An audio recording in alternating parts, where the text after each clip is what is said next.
I've had family here for over 120 years. My dad didn't get me a job, but he worked here for 39 years. My granddad did 31 years.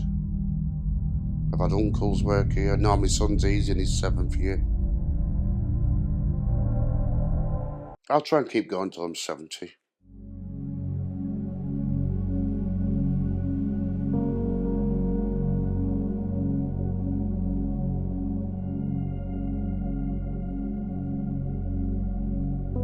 In the northwest of England, in Cumbria, on the outskirts of the Lake District National Park, there is a hole in the ground.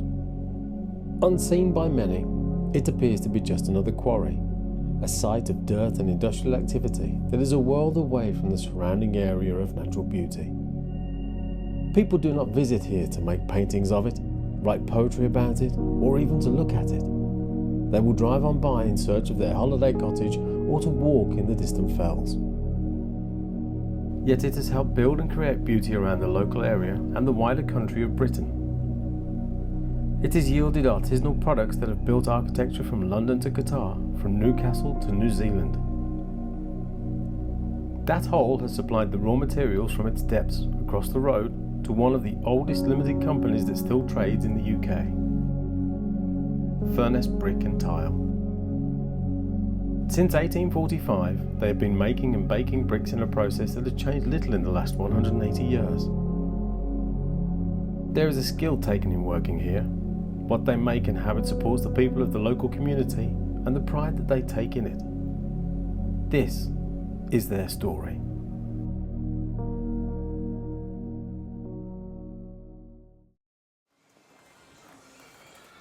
My daily role is classed as sales director. So I run the sales office. I also run the sorting department and producing the final product. My name's Nick Collins and we are at Furness Brick in Askham-in-Furness in Cumbria. 1998, July 1998 I started here, so that'll be 28 years this year.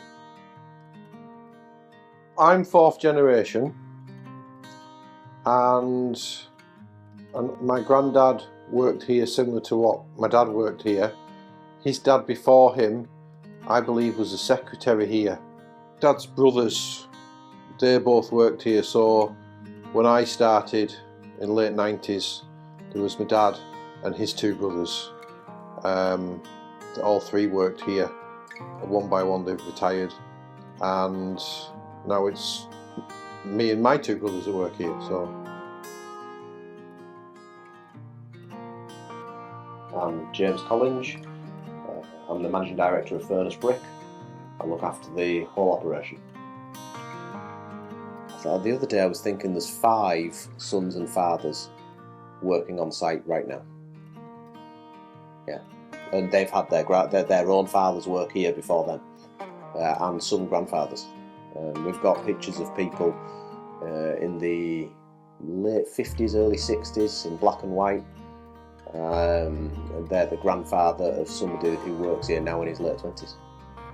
I mean, the company was founded in 1845, it went limited 1890s. The brick industry in Barrow-in-Furness, there was multiple brick factories, multiple owners, a lot of them changed hands, some were bought by others.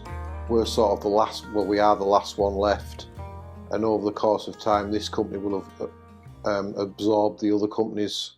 A lot of the early bricks were used to build the local town Barrow-in-Furness, so the Nantate Centre and several housing streets in Barrow, so you can go around the local area and a lot of the bricks, I would say 50% of them are ours. You'd have to look in the records to see exactly when different streets were built, but I think it was the 30s when we had a downturn in business, and one of the streets in the local town, we actually shut the brickworks and we built that street, and then we sold those houses. So there's all sorts of stories about where they were supplied and how, etc.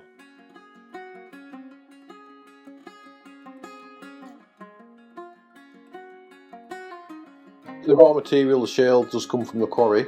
We only move it from the quarry to the site twice a year. It's just 1 mile across the road. So we stockpile it to last us 6 months. That raw material is then crushed to a fine particle size. It is then placed in the brick machine. The only addition to that is water. Then that produces a material, once pressed, produces a green brick. That's what it's called, a green brick, which is a pre-fired brick. It's not green at all, it's more of a greeny blue, but that is then placed in kiln, fired just over 1,000 degrees. Once it's in kiln, it takes about 4 weeks till it comes back out again. It's then hand sorted by colour into whatever brick we're producing at the time, and then leaves the factory. We're producing something that no one else does. We're not trying to copy bricks from 100 years ago. We are making the bricks from 100 years ago. We're the only people that's really doing it. We are embracing new technology and we are trying to make new different types of brick, but the core product is still a brand new brick that is the same brick as you could buy 100, 150 years ago. It hasn't changed, and we're very proud of that. Darren Agnew, working in the specials department.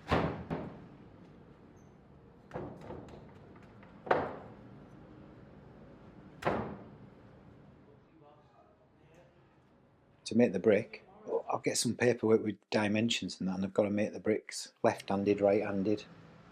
Bit of oil in it so it doesn't stick, and then throw your shale in, cut it off, and then get a bar, smooth bar, and smoothing it all out.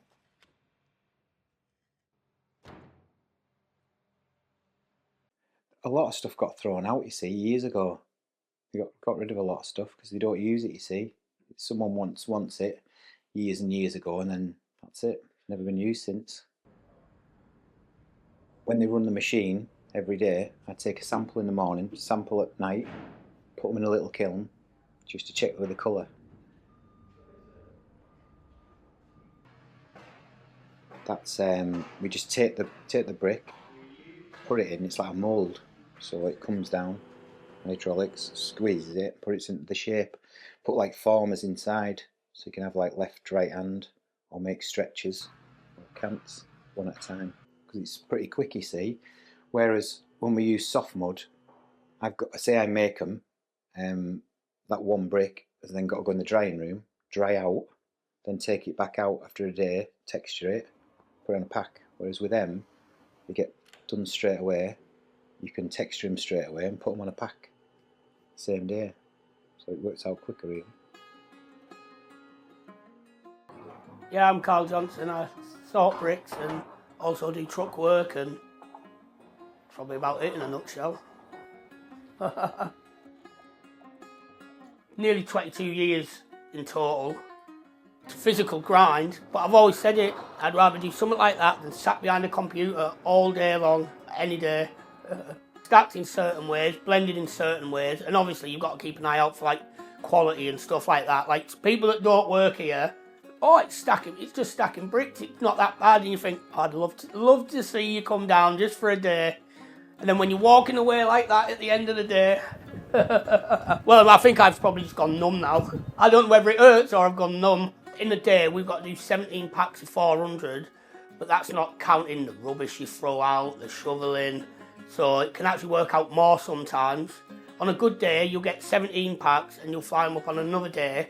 It can be an absolute slog. Sometimes I'll hold a certain brick and I'll just think to myself, this could be in a house, it's going to be here in 400 years' time, still stood there when I'm long gone, and I've handled them. I often think stuff like that though, to be honest. A lot of your kids coming through now, they've lived in the bedrooms on the Xbox eating Haribos and Pringles. They've never played out till it was pitch black in the pouring rain. They don't want stuff like that, do they?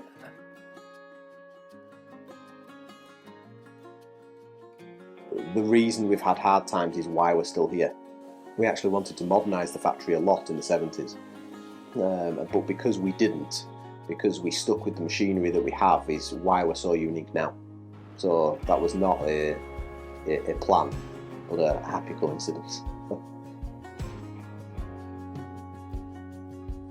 Last year we bought a new, it doesn't really matter what it is, but it's a big huge cast of metal that holds a vertical shaft in our crushing machine. And my finance manager said to me, she said, how long should we capitalise this over? How long will it last? And I said, well, it's replacing the one that was put in 1946. And that one's coming out as a good spare.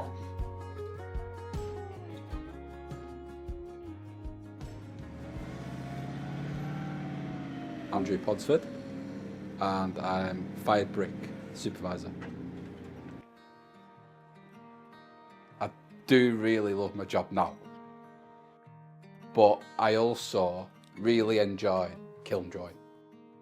You're emptying the kiln, so you run the fork truck. Don't get me wrong, it was some stupid hours in there, but no, I just think I'm pretty good at it and enjoyed it.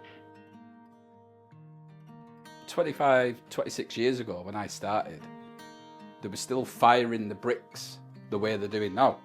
Do you know what? It's really funny. Because my partner, Lauren, she works in the office. So we actually went to visit her family up in Dumfries. Obviously with her working in there, she knew about a grey-brown order that went out in Dumfries. And it was about 15-minute walk from her parents' house. So we just had a walk round, and then I thought, yeah, let's go and see it. So there you go, all the way in Dumfries. Well, do you know what? I'm a bit of a perfectionist. So I saw it and I just thought, oh, he could have done better with that. Personally, that's just my opinion, but yeah. Yeah, most people would use gas. Our goal is variation. So because our bricks are static and the fire moves through them, every brick is fired differently. Now, to add to that, we would fire on coal, which gives a warmth and it gives a real character to the firing, and you do get overfired and flashed parts, and it really produces a much warmer brick. So essentially, with the way the bricks are made, the way they're placed in kiln, the firing method, every single brick is different. We always sometimes say it's a bit like a snowflake. You never find two snowflakes the same. You will never find two furnace bricks the same. Technology is great and it's really good in all aspects of life, but it normally gives you a quick result. So it's easy to do and it's quick, but it doesn't last as long. And a good example, as boring as it may be, is the exhaust we have for our kiln. Because ours was built underground by using huge tunnels and is still there. And because of that, we have an extremely clean burn. Whereas if you put a modern exhaust system in, it would be a clean burn because you have to change the filter every year. So technology is good in one way, but in the other way, it's just short-circuiting or short-cutting things. So we use approximately 30 tonnes of coal a week. So that's about 1,500 tonnes a year. Which... it's one of those arguments, isn't it? And sort of society has to decide on, which is, what do you want to make with the fossil fuels you have left? And some people would say, well, let's never burn coal again. And that's society's choice to make, and we have to go with that. But I compare ourselves a little bit to a steam locomotive. None of them have to run, ever again if we don't want. But people like to see it. So now and again we sort of forgive the coal for what we like to see as a society. And I think that's similar for us. We should not be opening another brick manufacturing facility burning with coal. But there is one. We can match and make bricks that aren't just a replica of 100-year-old bricks. They are the 100-year-old brick. You don't need reclaims if we exist. We can make you a reclaim. But it should be in small quantities. And it should be a niche product for specific usages. It's a zero waste facility, and that's what I mean about the technology compared to the not the old. It is the old-fashioned methods, but that's not why it is good. It's good because they didn't have the technology. They had to find a very efficient way, and I think that's what makes it so ingenious, really. And everything even our exhaust system that I was talking about is cleaned out once a year, but everything that comes out of it makes another brick. So there is no waste. So, we've got such clean emissions that we're now down to testing every other year because we're so consistent. I'm John Gillard, and I'm a brick specialist.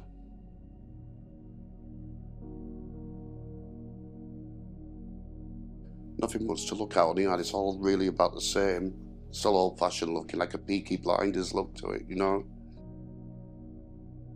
I did 40 years of hard work, drafting, picking up bricks. It's only in the last 4 years I've been doing this job.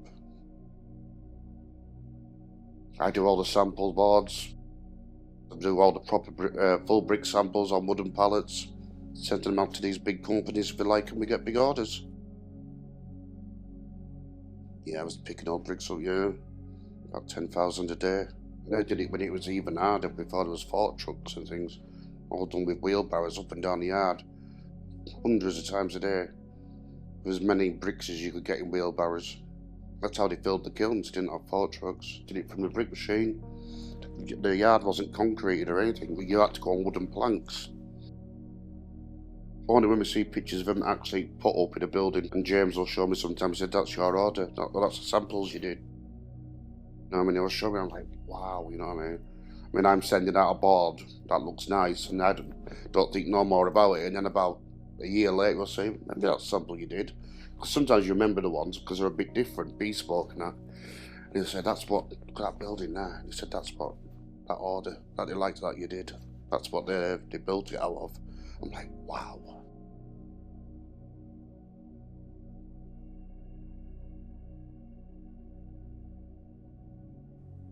That I employed lots and lots of people who considered it good employment, were treated fairly,